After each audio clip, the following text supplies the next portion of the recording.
You ever see a sub-brand get so popular it starts to steal the spotlight from its parent company?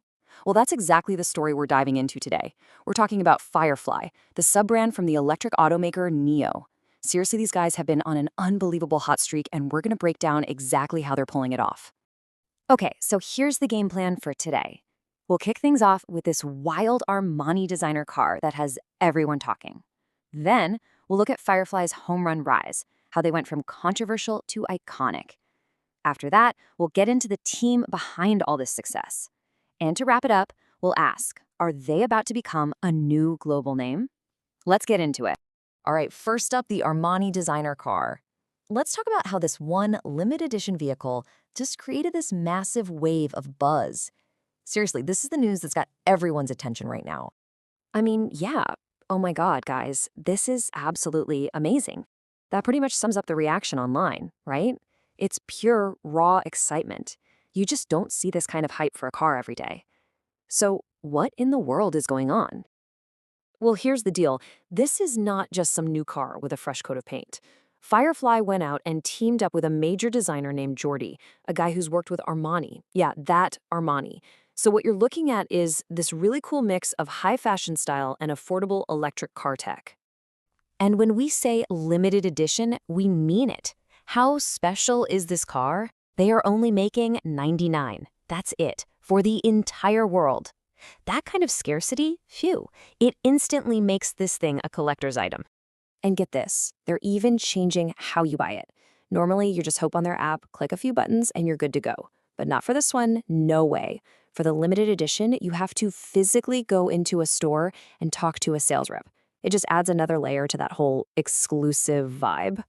Okay, so you're probably thinking, all right, designer collaboration, only 99 in the world. This thing must cost a fortune, right? Well, here's the real kicker. The price is about 25,000 US dollars. Let that sink in. For all that exclusivity and style, that's insanely accessible. And that explains the hype.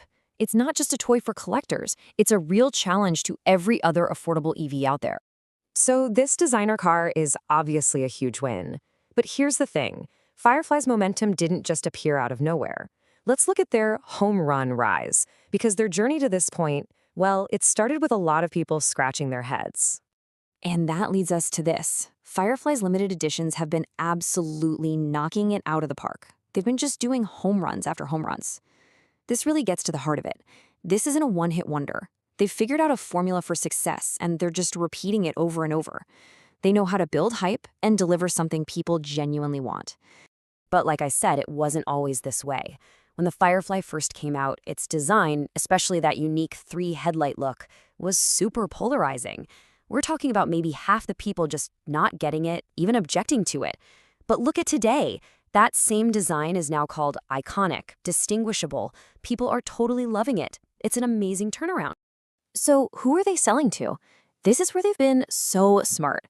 Firefly has totally zeroed in on a specific niche market. Young people. Think about it. They want a car that's affordable, high quality, safe, and lets them show off their personality through customization. Firefly basically just checked every single one of those boxes. Okay, an iconic design is great. A viral limited edition is even better. But that can't be the whole story, right? So what's the secret sauce here? Well, it looks like it all comes down to the team making it happen. And a massive part of that comes down to leadership.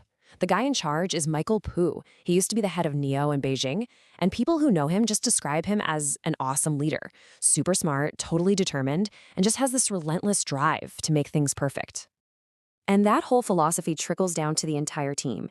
I mean, check out their edge. They're a super small and efficient group, less than 100 people.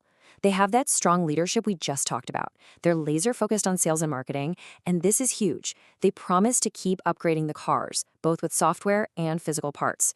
They're totally dedicated to their early adopters. And you want a perfect example of that promise in action? Here it is.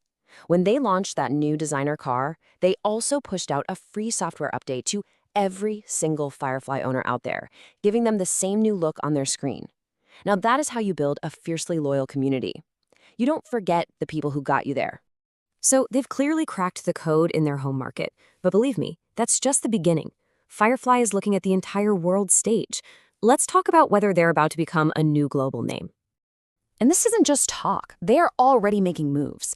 They've already debuted in Belgium and Singapore, and what's next? Australia and Thailand are coming soon. For a brand this young, that is an incredibly fast global rollout. They're not waiting around. Okay, now this is the boldest prediction we've come across. The idea that, quote, Firefly will become a household name internationally before even NIO. Whoa.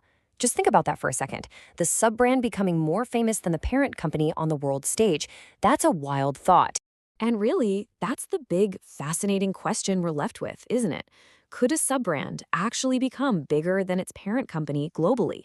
I mean, we've seen it happen in other industries before, but in the crazy competitive world of electric cars, I don't know, but based on what we're seeing, Firefly is making a really, really strong argument that it just might be possible. What do you think?